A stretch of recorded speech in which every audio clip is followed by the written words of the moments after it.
आज ललन बाबू के कारण बिहार विधानसभा में मुख्यमंत्री का जो तौहनी हुआ और उनकी जिंदगी भर की कमाई लोकतंत्र में उनकी आस्था को लुटा दिए।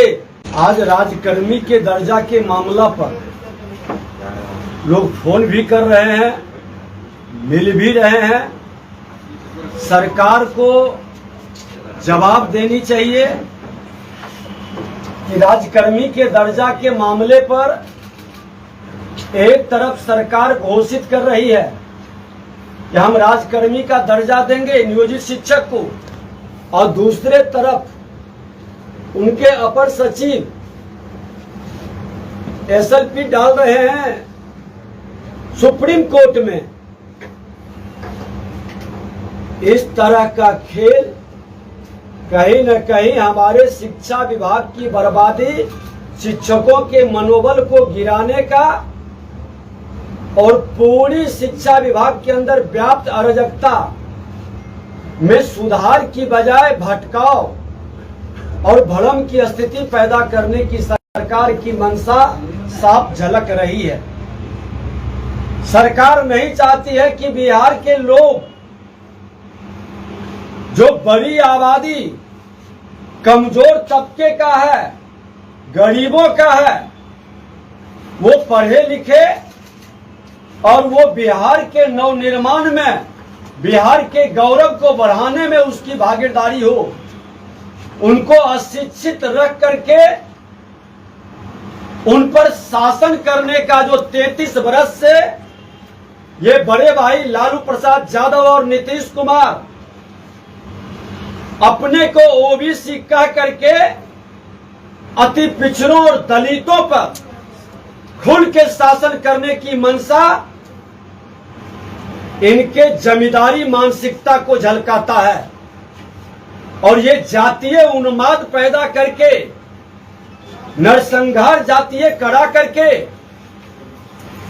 किसका नुकसान कराए थे?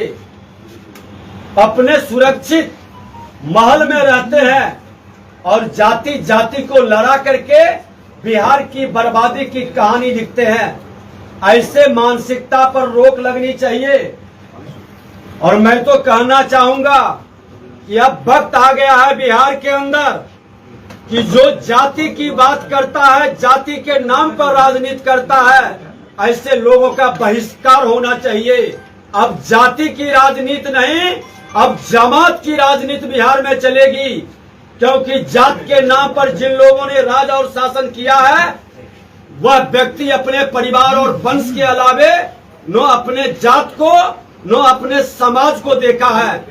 इसलिए खुलकर जाति विहीन समाज, जो गांधी जी, लोहिया जी, पंडित दीनदयाल उपाध्याय जी और जयप्रकाश नारायण जी सभी ने जाति विहीन समाज बनाने का, और बिहार से लोकनायक ने आह्वान किया था कि जाति विहीन समाज बनाना है, भ्रष्टाचार मुक्त राष्ट्र बनाना है। ये लोकनायक के शिष्य बनकर उनके सामने संकल्प और शपथ लेकर आज जातीय जहर की खेती क्यों कर रहे हैं? ऐसे जातीय जहर की खेती करने वाले का बिहार में राजनीतिक बहिष्कार हो, और हर जाति के जो अच्छे लोगों की जमात है वो जाति विहीन समाज बनाने के लिए खुल करके बंधनों को तोड़ करके एक नया वातावरण बनाने का अभियान शुरू करे। ये अभियान 2024 के पहले बिहार एक नया आदर्श प्रस्तुत करे। हम आह्वान करते हैं इससे लोगों को कि जाति विहीन समाज की राजनीति का वक्त आ गया है। बिहार लोकतंत्र की धरती है, इस लोकतंत्र की धरती से ये खुलकर आह्वान हो, ताकि इसके नाम पर जातीय जहर के लहर का कहर अब बिहार की जनता को भुगतना नहीं पड़े। सर, आरजेडी की तरफ से कहा गया है कि अगला पीएम बिहार से हो, नीतीश में सारे गुण हम लोग चाहते हैं नीतीश बने। कल नीतीश फुलवारी शरीफ दरगाह भी गए थे, तो मौलवी ने ये दुआ मांगी कि वो देश के पीएम बने।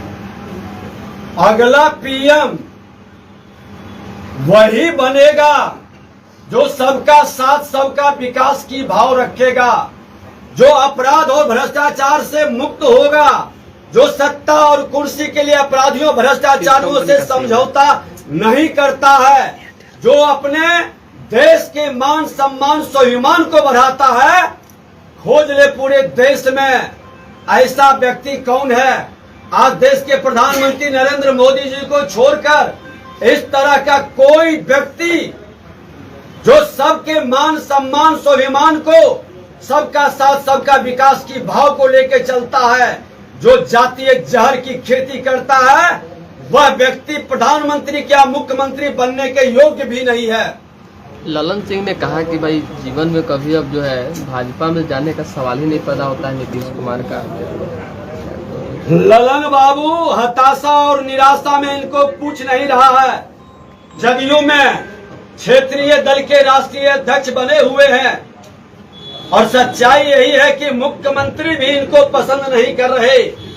आज ललन बाबू के कारण बिहार विधानसभा में मुख्यमंत्री का जो तौहनी हुआ और उनकी जिंदगी भर की कमाई लोकतंत्र में उनकी आस्था को लुटा दिए, वह व्यक्ति का नाम है ललन बाबू।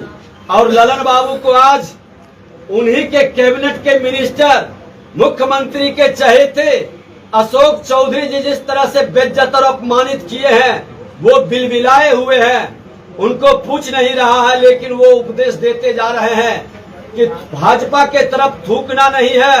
अरे भाजपा के लीडर सूरज के समान चमक रहा है और सूरज को जो थूकता है वह थूक उसी के चेहरे पर गिरता है। ऐसे लोग ये हिमाकत न करें इस तरह की भाषा बोलने का, मर्यादित भाषा का उपयोग करें, आपकी गरिमा बढ़ेगी।